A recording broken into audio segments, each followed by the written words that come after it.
Hello, Masva. Right.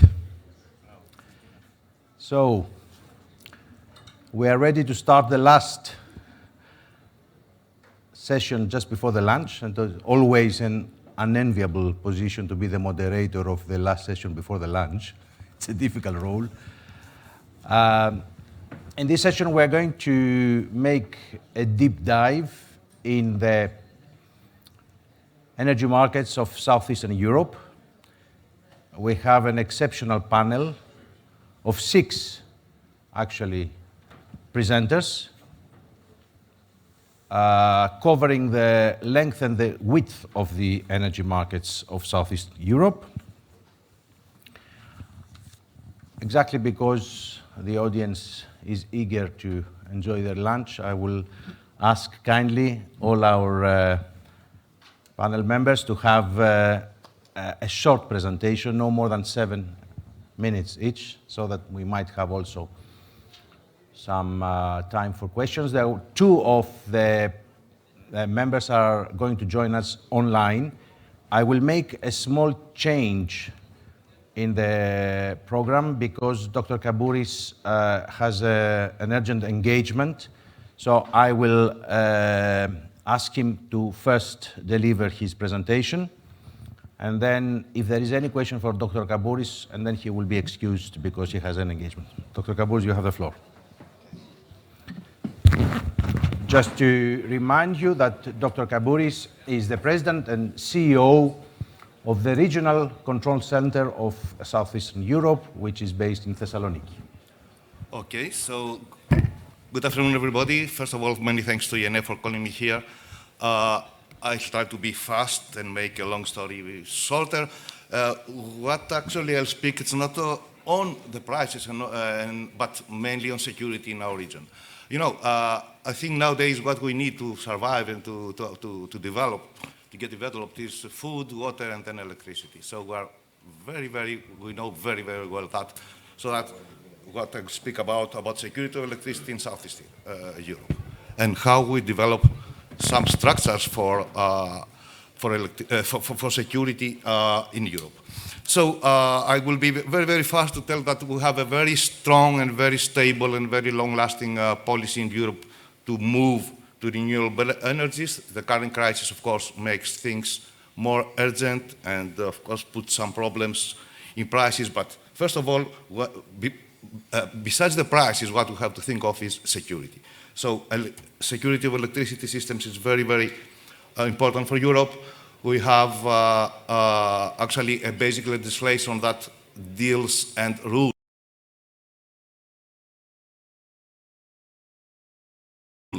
the whole story, how we operate the power system in Europe. You know that in Europe we have the biggest actually interconnected system in the globe, and we are proud to say that we have also the best power quality in the planet. What is an achievement so far is that we have coupled the markets in Europe. Actually, almost to 100%, 98 point something percent of the day-ahead markets have been already coupled. That means that we can transfer electricity through the continent and also to help each other in case of emergencies. What is important to know here is that this term, what we say, the bidding zones, actually, when we have interconnectors, and interconnectors are very much important in order to create and to what we call the internal market, meaning that to use the most cheap generation in the continent, of course, the capacity is limited. So the capacity of the connectors, of course, has to be increased, but also we have to have very clear rules how to use it, because the benefits out of this is normally very, very high. So what we have decided on is to put in place what we call bidding zones and capacity calculation regions. Just to be more accurate, when we speak about a bidding zone, we speak about a geographical area that normally there is not congestion. In the interconnectors, normally there is congestion. So the interconnectors are the crucial issue, and we have to manage this through calculating the capacity in a clear and transparent way that is acceptable by all the stakeholders. So, in order to keep security and also to develop the markets, what we have done actually is to develop what we call, sorry, coordinators in Europe. Coordination among the different TSOs in Europe is very, very much important, not only for security, which is, I would say, the most important thing, but also for facilitating the market, but also for the common development of the network that we need to do. So by the beginning, actually, of the current century, such structures have been developed in Central and West Europe, but through the third energy package, there was an official obligation of the TSOs to create regionally some entities, some companies that should facilitate TSOs in keeping security and calculating the available capacity in the interconnectors, but some other services as well. So in this map, you see that, one new and very important evolution is what we call the clean energy package that calls for further collaboration and calls also for the several things that have to be developed in the continent in the next years. So according to this decision, you see here that there are 5 actually regions in Europe, based on the structure of the network, that have been considered as what we call operation regions. So these operation regions actually have been covered and hopefully served by some regional coordination centers that are companies that coming from the previous installed regional security coordination.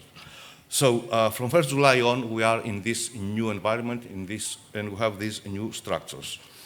So just to take a look, what is the current state of play? You see the European map with the European territories there, and you see that we have actually 5 synchronous areas. The big one, that is the continent, the Scandinavian, the Nordic area, the Baltics that are not actually connected to us, and some smaller one, the British and the Irish synchronous zones.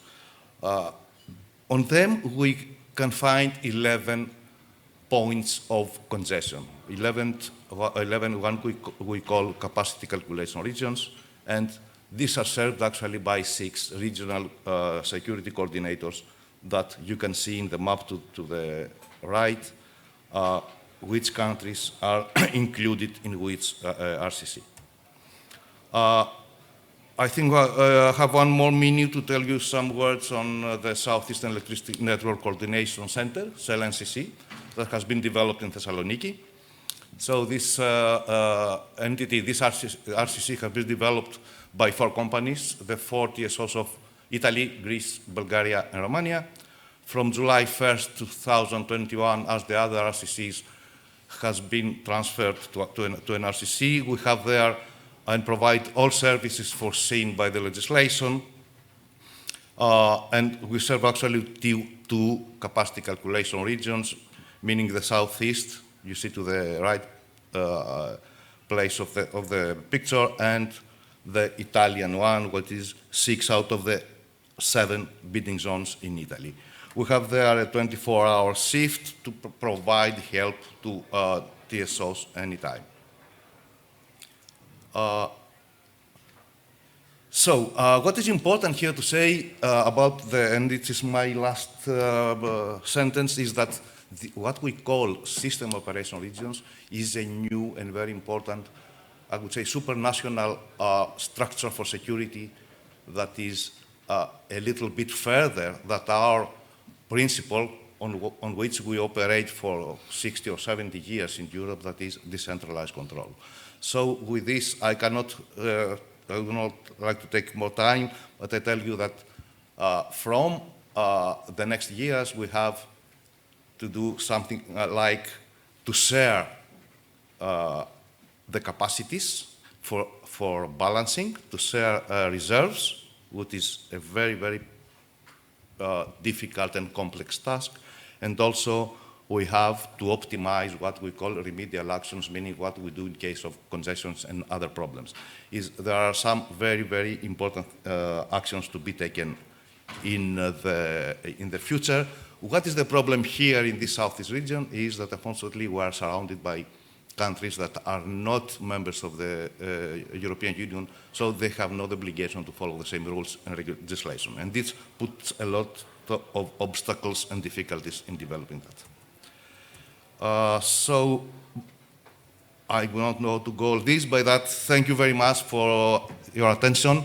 I really apologize that I have to leave you early because of another obligation. If there are some questions, please, you can put it now. And thank you very much.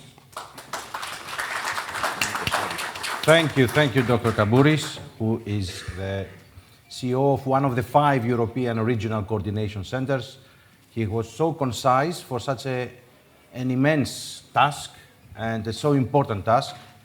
Cannot be covered in 8 minutes. But without security of supply, there is no market and there is no transition, of course.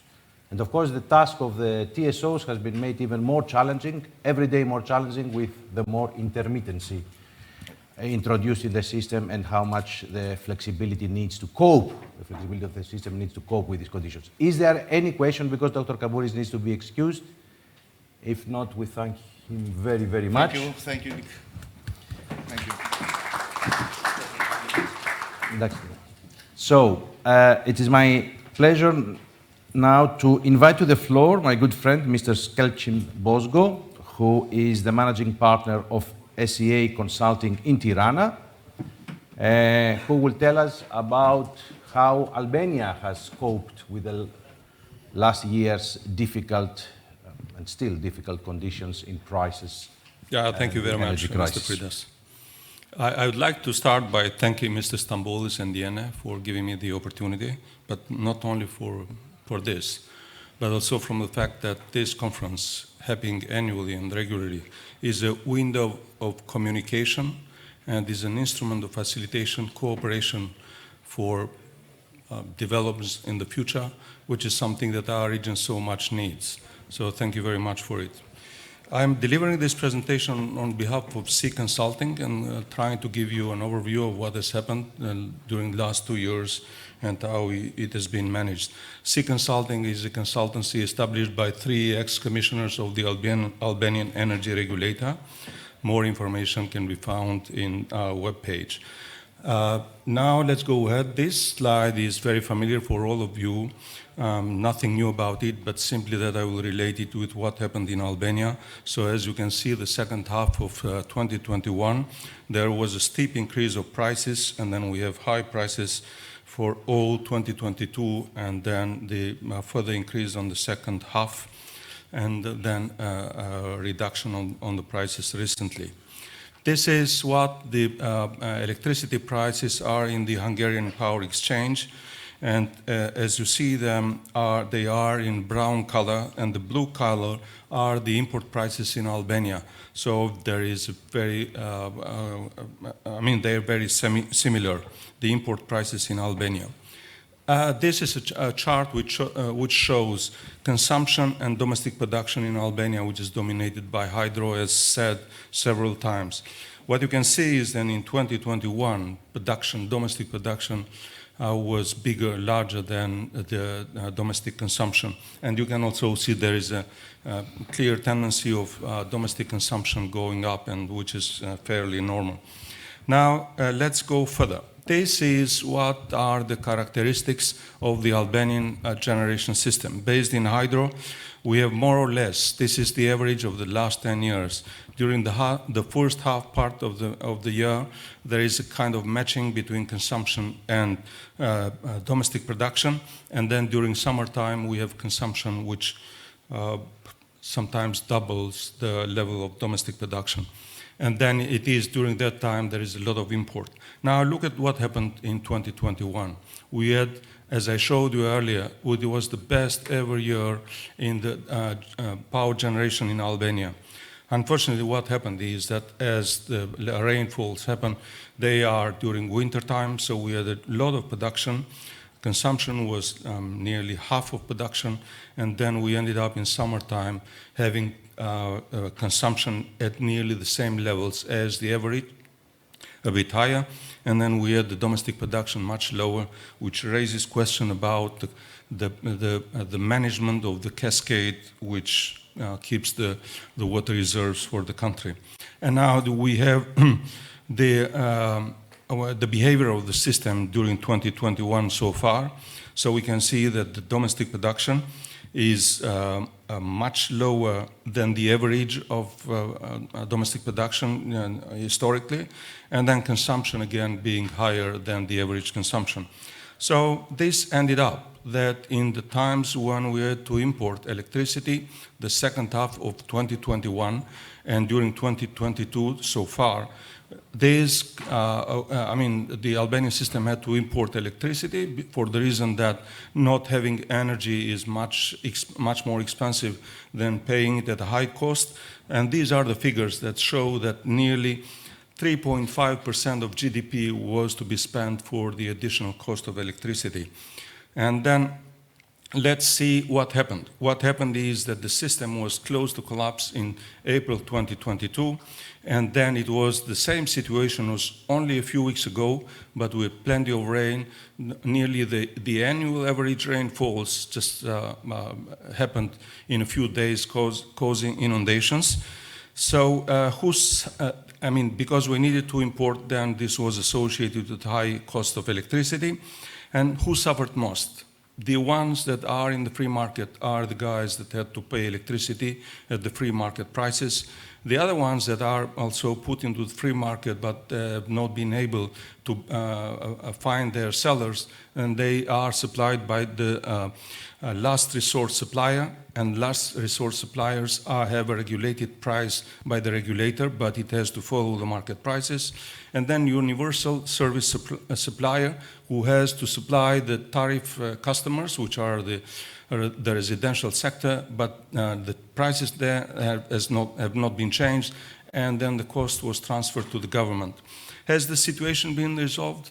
Actually not. We were lucky to have some rainfalls in April, and as I explained earlier, during the last days, and security of supply remains a big issue.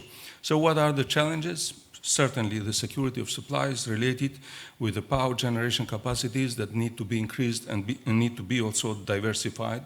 And we need also to look deep into the trilemma: security of supply, affordability, and sustainability.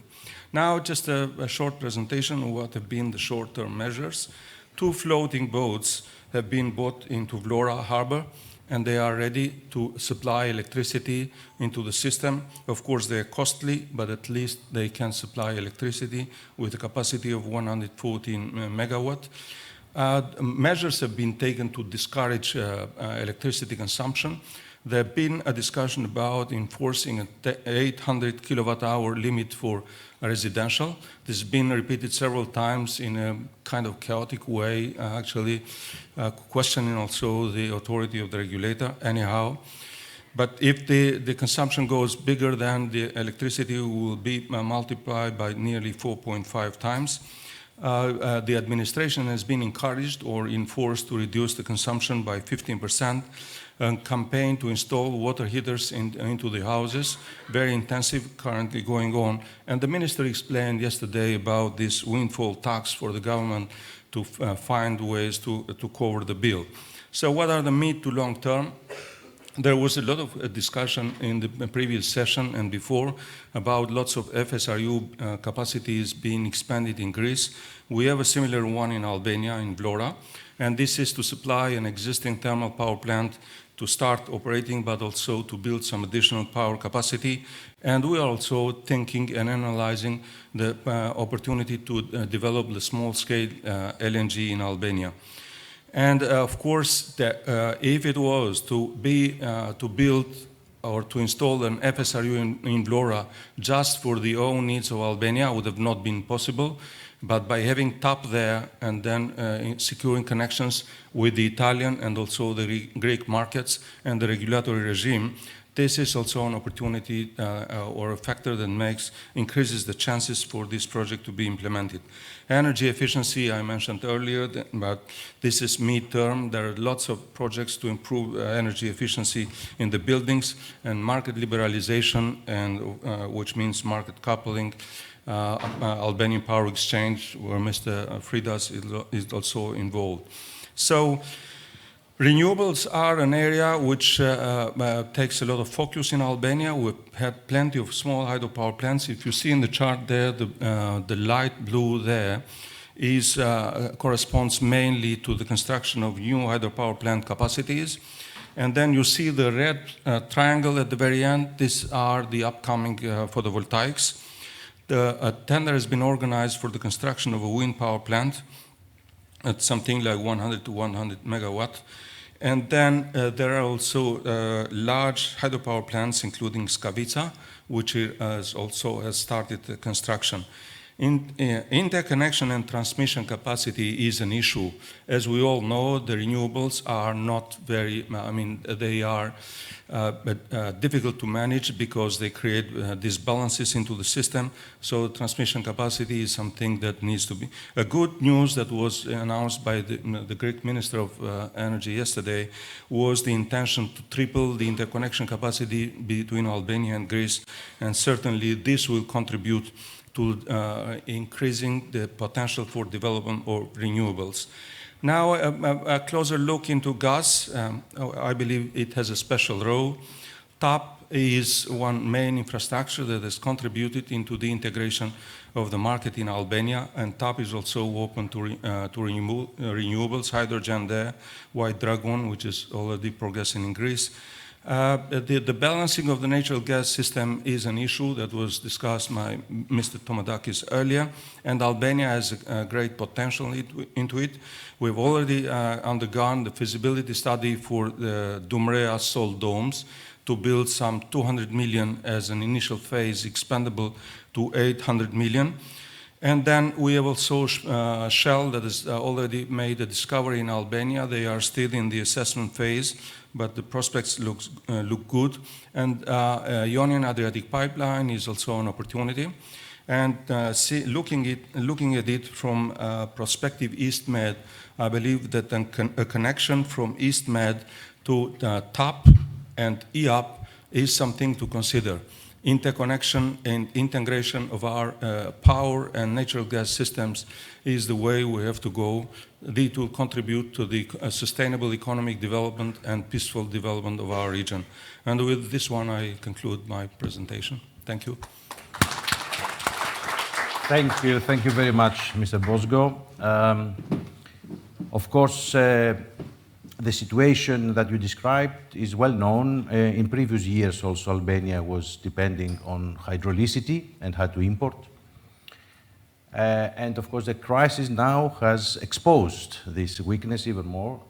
Of course, the opening of the Albanian Power Exchange, which is imminent, and we hope it will happen in Q1 2023, cannot resolve the physical situation, but it can definitely resolve the financial, improve the financial situation, because it can value the actual value of the reservoirs energy that you have in Albania on an hourly basis.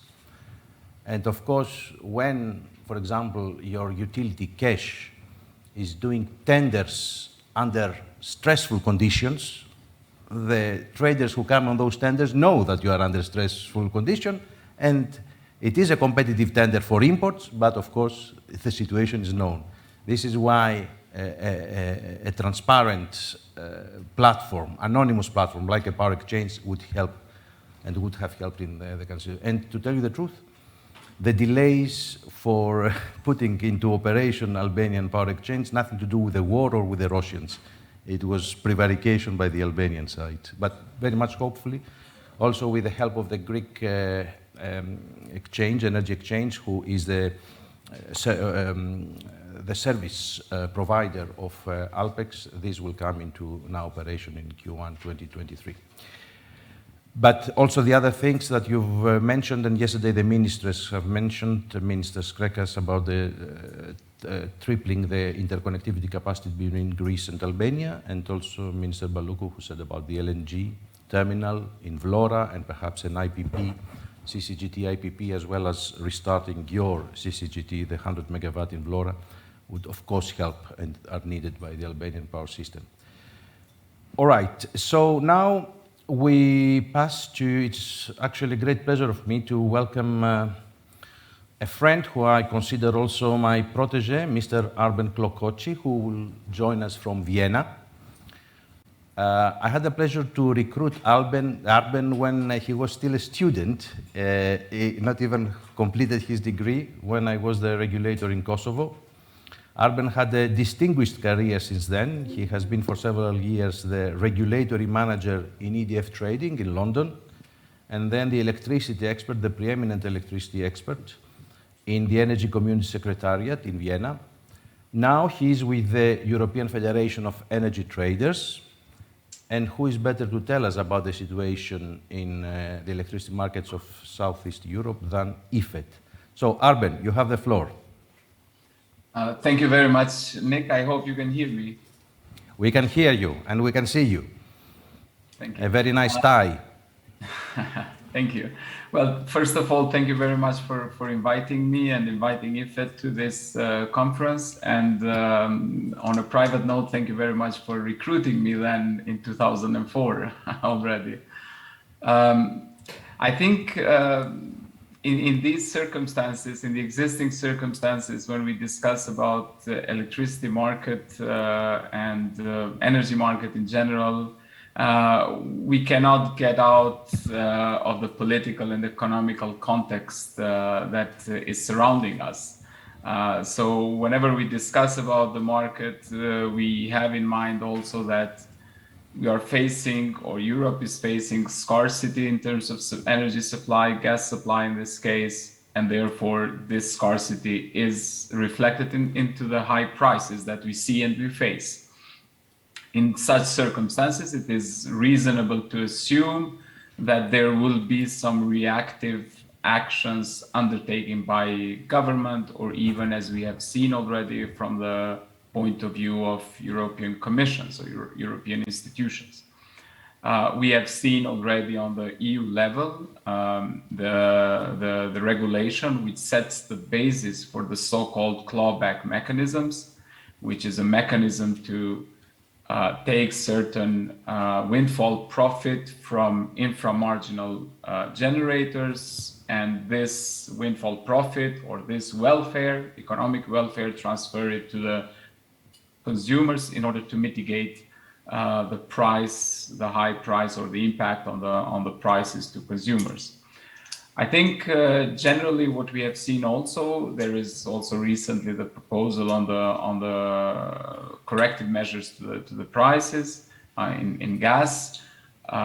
We have seen on the EU, on the member state level, then how this regulation on the clawback mechanism is applied. And we have noted that there are many differences which to some extent impact the market.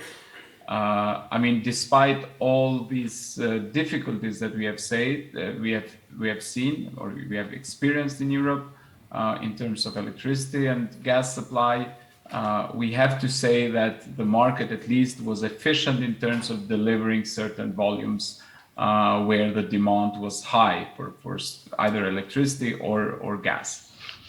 I think this is one. In Southeast Europe in particular, we have seen many issues as well, taking into account also the Western Balkan 6, the impact in many countries there, such as in this case Albania, I think also North Macedonia, Kosovo as well, to some extent maybe also Montenegro and Serbia in some periods, was quite visible,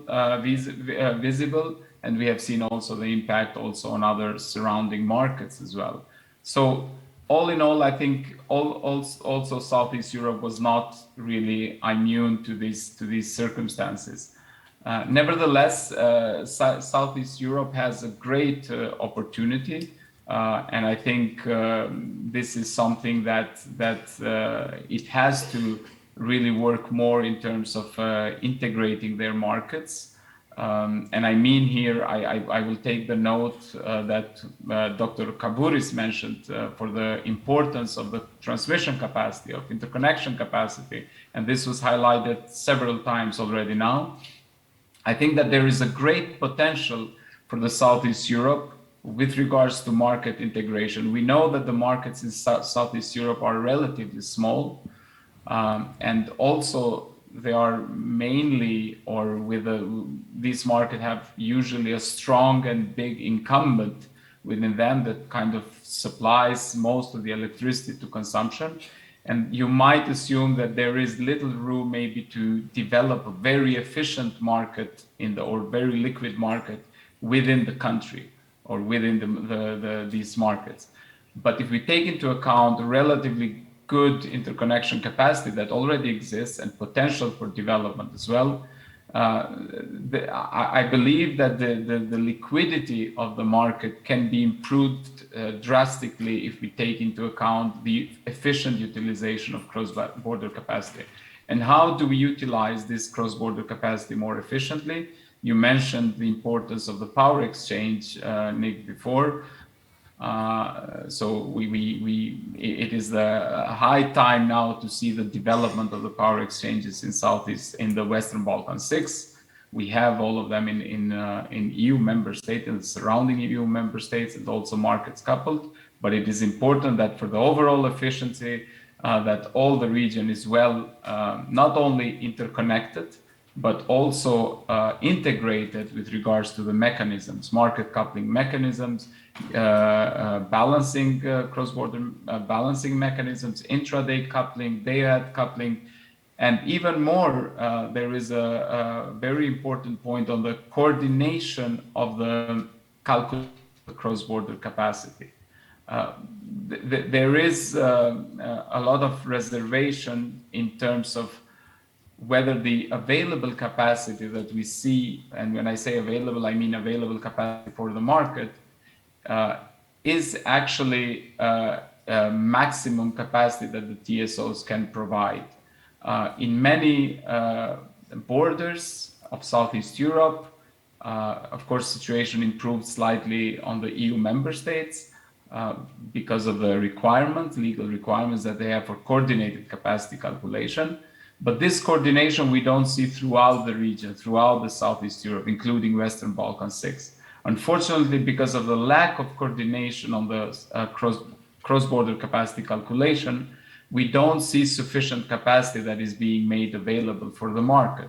And this, of course, has there is a lot of efficiency gain or welfare gain that is lost due to this non-coordination. We also need to observe the 70% requirement criteria that applies in the EU and hopefully very soon to the energy community contracting parties. This is an important, this is how we believe that the maximum, the requirement to provide maximum available capacity on the cross-border interconnection is defined. So at least 70%. And I think this would provide then a great potential for cross-border exchanges, and then under the mechanism of market coupling, by having more capacity for the market in one hand, and by having all this capacity also integrated or allocated through a market coupling mechanism, which is the more efficient mechanism, this is where we would see a better price convergence, increase of economic welfare, and also better supply conditions for all those countries or markets that have lack of supplies. Another element is also that we have seen now the importance of hedging. A lot of difficulties and a lot of, especially in the beginning when the prices started to increase, we have seen that a lot of suppliers that were selling electricity to consumers were not hedged, or were only hedging their supplies on the short-term basis, monthly or 2 quarterly basis. It is important also once more to highlight the note or the advocation that IFET made several times now, that it would be important to have cross-border capacity allocated at earlier date than yearly. So having also allocation for 2024 and 2025, this would help companies to hedge their not only exposure on the prices, but also the volatility of this price differences between the market. So it's very important. And also when we say forward, we don't only mean a year ahead, but 2 years ahead, 3 years ahead, and even 4 years ahead. So 3 to 5 years ahead. So when we speak about security of supply now, we have even practical examples that if the TSOs provide more to the market itself will be able to sort, or at least to efficiently sort the security of supply issues. If you don't have capacity, if you don't leave enough capacity to the market, still the interconnection is at risk, because we have seen also the cases in Balkans. I think it was in Kosovo, but then also North Macedonia. We have seen the case also in Moldova, that where there was no possibility to import electricity, we have seen a lot of flows, physical flows, as a result of so I would call it unintentional deviations, because this is the mechanism under which these flows are settled. But it's still, it does not mean that the countries will not, they do get electricity, but rather than getting under the market condition, they are getting through this mechanism, which is not supposed or not designed to provide the supplies.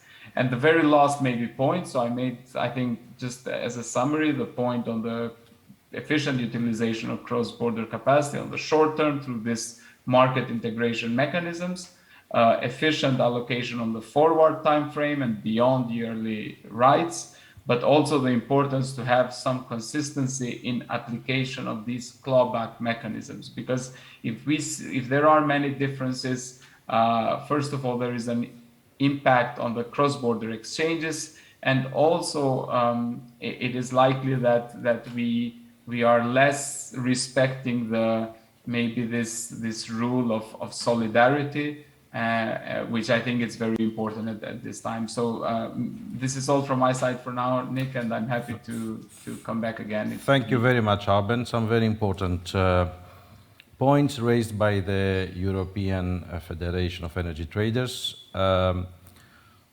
NSOE was galvanized because of the war to quickly synchronize Ukraine and Moldova, although the schedule was actually this to happen much later. So you are calling for immediately the coupling and the implementation of all the regulations also in the Western Balkan 6, so that they will be fully coupled and harmonized. You are calling, I suppose this is a wider issue across Europe, to have longer than 1 year reservation on cross-border capacity in order for the suppliers to hedge. Of course, we have seen, because of the crisis, a lot of suppliers going out of business in the Southeastern Europe, not only because they could not hedge longer than a year, but also because of liquidity issues and collateral issues with extremely high prices. And of course, this effect has driven a lot out of the market. And finally, you have correctly pointed out on this intervention, on emergency intervention measures by the state authorities on the market, which we all hope that they are temporary, because of course they introduce a lot of distortions. So now the next 3 speakers are all representatives of 3 very important power exchanges in the region. We will start with Mr. Avni Çebi, who is a Director of Strategy Development at the Turkish Energy Exchange, EPIAS, in Istanbul. Can I use this?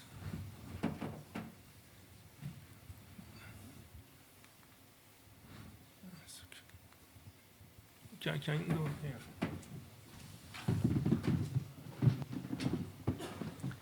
Do you have a microphone? Yeah, they are all set. Actually, time is very late, but it is the occasion that we are here, so we should get our time more fruitful. So firstly, I want to say my thanks to Mr. Stambolis to invite me here. It's a really nice occasion. I am the first time here.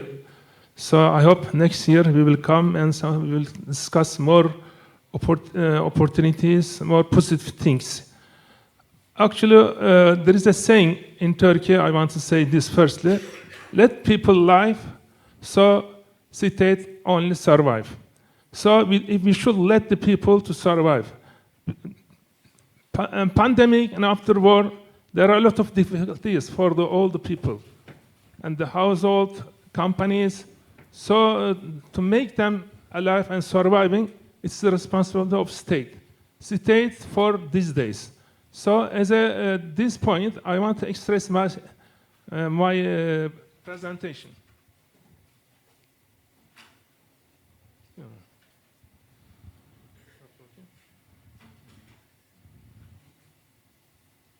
It's not working. Okay, I can go there. Okay. It's started. First figure, I am showing the consumption of bill, how much energy we are producing in Turkey.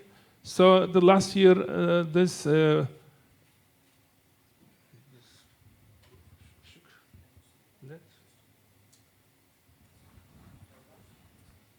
not working. Huh? Thanks.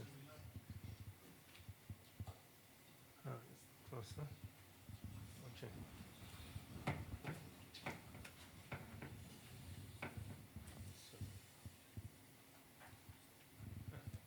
Okay, this is the last year's figures, you know. I want to go rapidly because we don't have so much time. This is the figure of the consumer in Turkey. So as you say, we are a big country with a population of 85 million, plus this because of the war.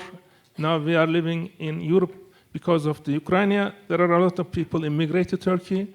Nearly 7 million people from neighboring countries and even further the neighboring countries, they are in Turkey. So Turkey is dealing with these people. So this is our generation capacity. This is the installed capacity. As you see that the main source is actually nowadays is increasing as a renewable, but before we are using a lot of natural gas from Russia as well, and coal as well. This is natural gas figure. We are one of the biggest consumers in Europe. Last year we have a consumption of 60 billion cubic meters, and this is the mainly 1/3 from energy, 1/3 from the household, 1/3 from industries. So I want to go how we are running these difficulties and how we are giving people relief to survive. Because there is a difficult time, so we found a solution as a Turkish way. Actually, it is a good way. So if it is suitable for you, you can use, or everybody can use. You see in these pictures,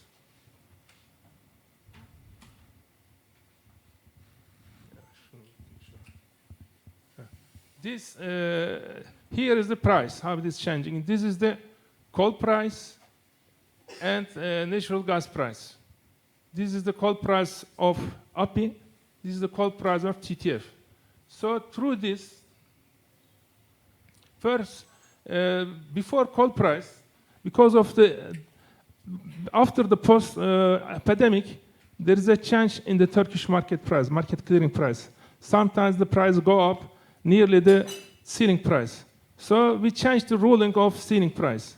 So what we have done, 2 months before, for the last 12 months, average weighted price, 2 times, we put as a ceiling price for that time.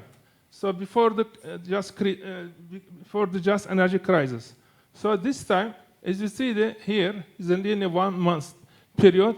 This is the euro. Every month is changing. Then here, there was before here as well, there was a time of, we have a renewable energy support mechanism, incentive mechanism. The marketing clearing price is higher than renewable energy incentive price. So this time we get the money difference between renewable energy price, incentive price and marketing price to give them assigned supply company. Firstly, we start from this to support users. Then this increase, after this increase, the 2 times average weighted price wasn't sufficient. We increased it 3 times. Because of this, this price, coal fuel power plants couldn't be inside the merit order.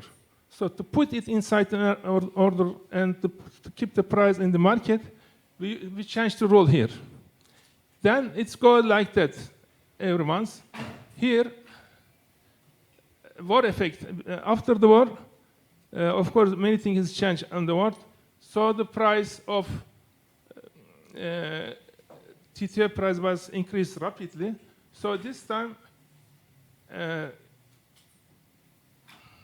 yes, the 1st of April, we changed the rule again. In this time, what we have done, source-based price cap we have put for the every different sources. I will show their price as well, how it's changing. That time, we use another economic calculation method with different parameters. And today's dump prices increased nearly 264, but the price source base is changing here.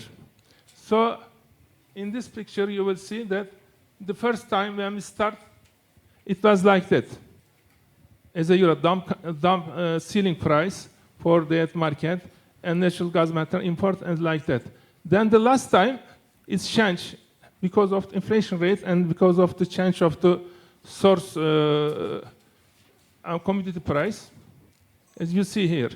So in these pictures, you see this market clearing price, and they are the source-based price. If the price, so they are source-based price for different sources. It's the natural gas, coal, imported coal, domestic coal, renewable coal, and market clearing price. If the price is under the market clearing price, this difference, we are given supported mechanism, which is we are supporting mainly customer from tariffs. They are getting their energy. I am talking about for electricity actually now.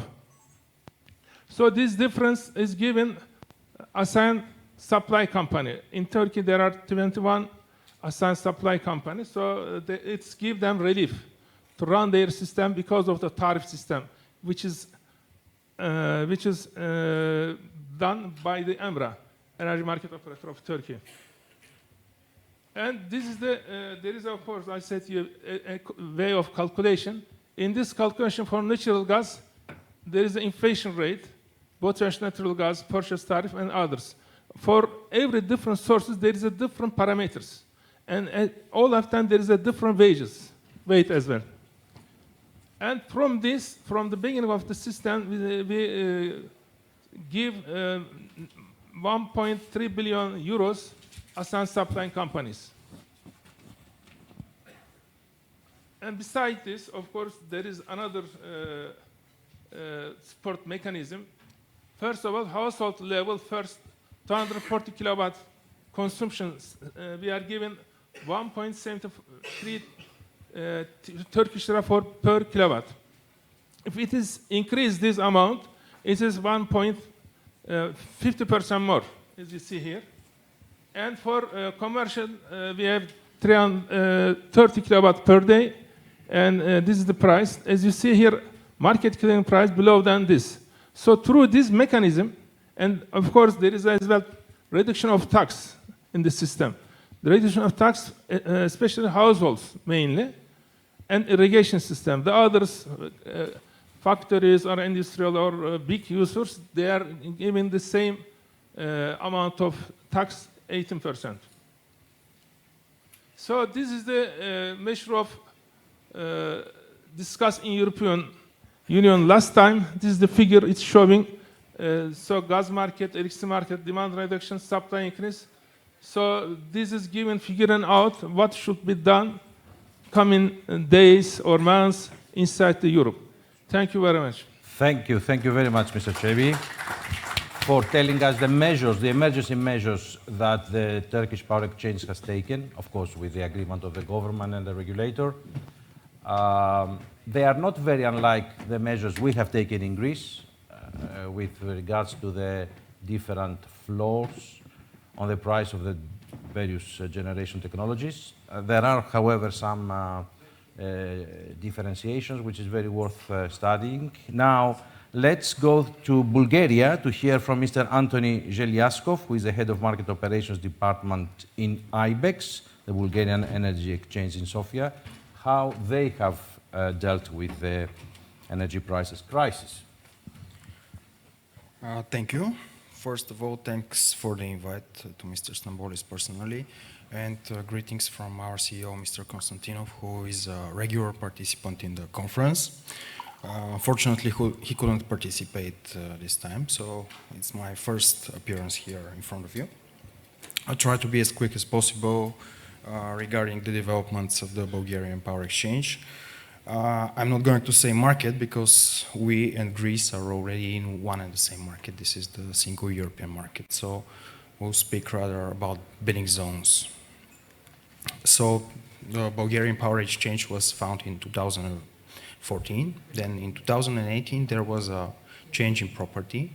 So we were transferred from the Ministry of Energy to the Ministry of Finance, which led to another small change because the Bulgarian Stock Exchange, which is now the 100% owner of IBEX, is also has some private shareholders. So this led to the IBEX being partly privatized. We are members of all European associations and market organizations. So the development was rather quick because we had to catch up to the other power exchanges in Europe. So we started the day-ahead market in 2016, which was quickly followed by then the bilateral contracts market, and then, of course, the intraday market, which went live in 2018. Then 2021 was a very important year for us because two market couplings went live in this year. One was with Romania, and the other one was with Greece, of course. The market couplings led to a very good liquidity increase on the power exchange. Also, we are still acquiring new members, both from abroad and from Bulgaria. Also, one of the developments that happened was the futures traded on EEX that are based on the Bulgarian day-ahead price. This happened in 2020, also helped increasing the liquidity. So basically, this is the chart that shows the liquidity development and the price development before and after the market couplings. As you can see, prices high as everywhere in the region started to drop recently only. What I wanted to show you in the context of what we are having here as a conference is how the ATC available, which was already mentioned, is related to the price convergence. So as you can see with Romania, where we have, let's say, sufficient capacity, we have price convergence in more than 80% of the hours, while with Greece, the price convergence is, let's say, half of the hours. As it was confirmed by the energy ministers, and we are now expecting doubling the interconnect capacity, we also expect that this will convert into higher price convergence in the coming months and years in 2023. Regarding the day-ahead market development, nothing much in 2022 as in terms of go-live of events. But we are now working towards the integration with the West Balkan countries, which is one of our goals. And in terms of intraday, we are actually expecting the fourth wave go live, which means that Bulgaria and Greece will be coupled on the intraday market actually next week. The expected go live is the 29th of November 2022. So this is the graph that shows the intraday volume development. As you can see, this punctured line is the go live of XBit, and it has been quite an event for us since it allowed the liquidity to happen. The next slide, of course, the interconnector capacities and the events that we are actually expecting going forward. These are the intraday auctions. This is something that was explained by my colleague from Henex, Mr. Zumas, yesterday, so I'm not going to go into detail. Of course, the 15 minutes on the day ahead, that was also mentioned, and we are still going to introduce block products on IBEX day ahead. So this is from me, Evkaristo, and looking forward for your questions, because I'm going to skip ahead a bit because I have a plane to catch, and I would like to ask if there are any questions for me. Please ask them now. First of all, thank you very much. Thank you. I don't know if there is from the audience. I have a very quick question. It's with great interest we have seen that IBEX, the Bulgarian power exchange, has also it's also using its platform for auctioning bilateral contracts. So I just wanted to ask you if there are any plans where IBEX has a role on facilitating PPAs, corporate PPAs, between new renewables, obviously, and off-takers, like they do for nuclear energy. Not through the market platform, at least. But this is not right. Yeah, because we are going to be focused more on the spot markets. Of course, we are going to continue the development of the bilateral contracts platform, but we are trying to standardize the products, and so far, if not imposed by some government regulation, we don't have any plans to develop PPAs, but rather what we are trying to focus on now also is the development of market for guarantees of origin that are going to be also traded to this bilateral contracts market. Okay, thank you, Mr. Zeliaskov. Thank you very much, and you are excused. Thank you very much. Wish to leave the panel because you have a plane to catch. So last but not least, we are going to hear from Belgrade, from my good friend, Mr. Milos Mladenovic, who is the managing director of CPEX in Belgrade. Let's not forget that CPEX was showing really the road, because it was the first power exchange in our neighborhood who has been developed several years ago now. And since then, it is captained in the able hands of Milos. So, Milos, you have the floor. Thank you, Nick. So I'm glad to be here, and also I'm glad to see you. So after some time, and unfortunately I was not there in person due to very busy schedule. But I hope next time I will do my best, of course, to come to Athens or Thessaloniki. So as you have mentioned, in fact, the CPEX was the first power exchange in this non-EU Southeast European country. Unfortunately, it is still the only one. So I hope that very soon, maybe during the next year, also some other neighboring power exchanges will become operational. And maybe just to provide you with a few latest news on CPEX side, as you have mentioned, now we have started with operation in February 2016. In the meantime, we also established in cooperation with EEX, we have launched the Serbian Futures also product, which is listed on the AEX. And in the first half of the next year, it is planned also to launch intraday product on the CPEX platform, which will be very important, of course, for this new REST investment framework, having in mind that all new investments will be more or less market-based. What is also, how I say, very important, and we also communicate this with the public. So we are in the very late stage of the closing of our ADEX establishment. So this is establishment of the regional power exchange together with our Slovenian colleagues. And I hope also that until the end of this year, we will finalize this process and that ADEX, this single business infrastructure, will be operational at the beginning of next year. And of course, we are currently discussing with some other neighboring power exchanges to extend this cooperation. As you have mentioned, and what was also mentioned by Arben, in fact,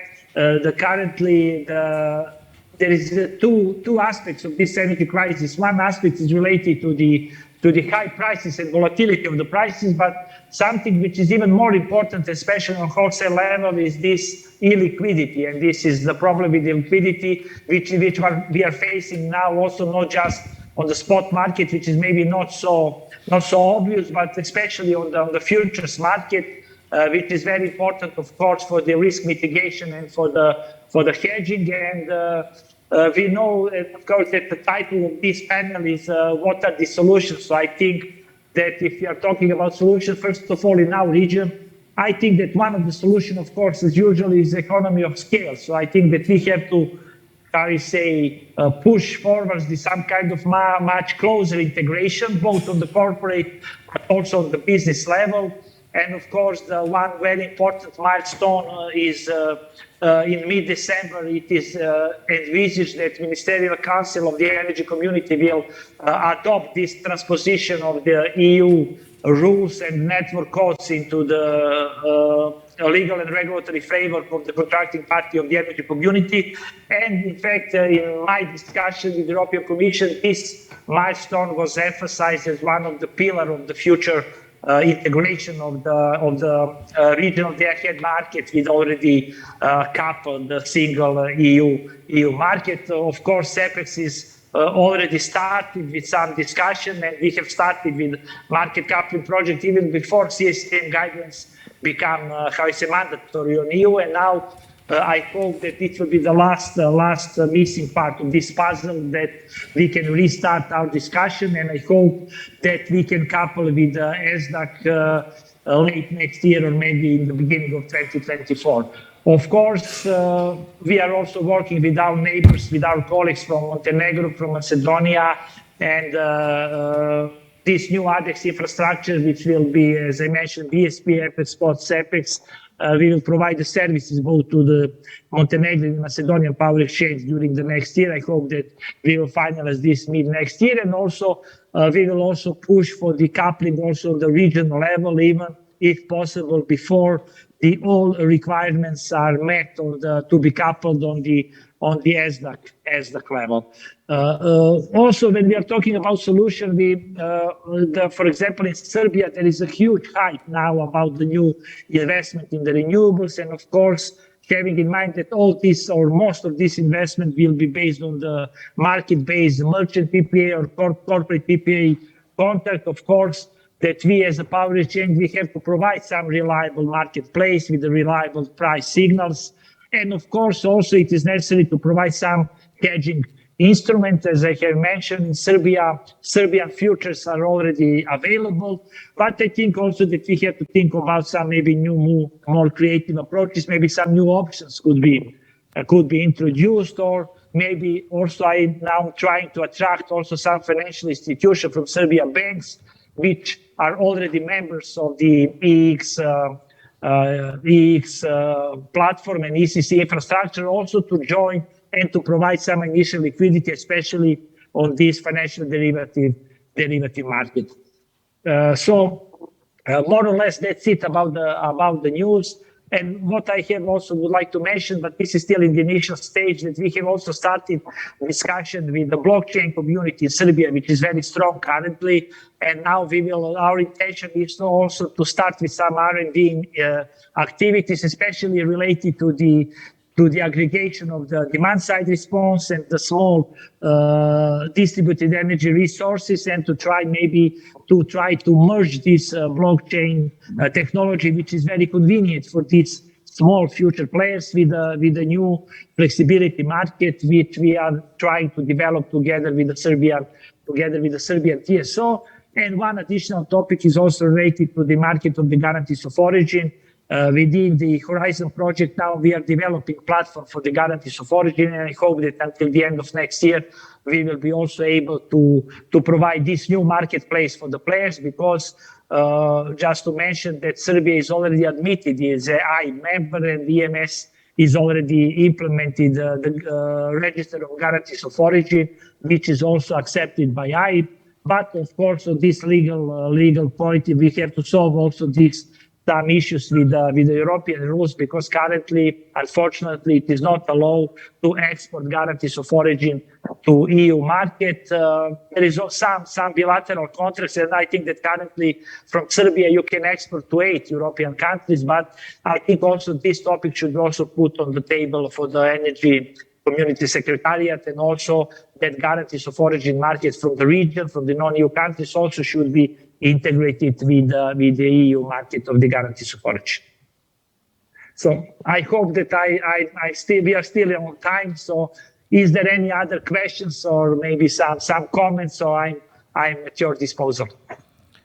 Milos, thank you so much for trying to be concise and speaking fast. But first of all, I want to say that I envy you. I envy you because you are in a position of so many dynamic challenges and new things that need to be done, that you have went through very quickly, of course. It's a sea of changes. You mentioned, of course, like Arben with the traders, the European energy traders, the need for speeding up of the full coupling of the Western Balkan 6 to the internal European energy market, speed up this.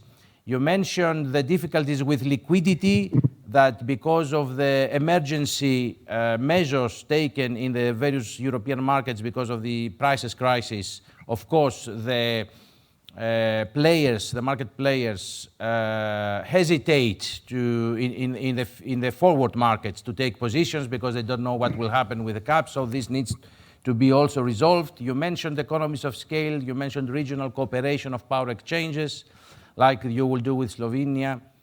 You mentioned guarantees of origins that you will be also issuing, and also platforms for aggregated demand-side response facilitated by the power exchange. I mean, really, I don't know, it's impossible to tackle even half of all those challenges, but they demonstrate the extreme role, the important role that the market operators like CPEX play for catalyzing a market fit for the energy transition, in order to exactly be able to trade in the power exchanges, the flexibility, not only the commodity, but also flexibility. So thank you, Milos. Sorry that we don't have much time. Okay, it was thank my you pleasure. all the panelists. I ask the audience to acknowledge the interesting aspects that we have discussed in this panel by the usual way. And I think it's now time to go for our lunch.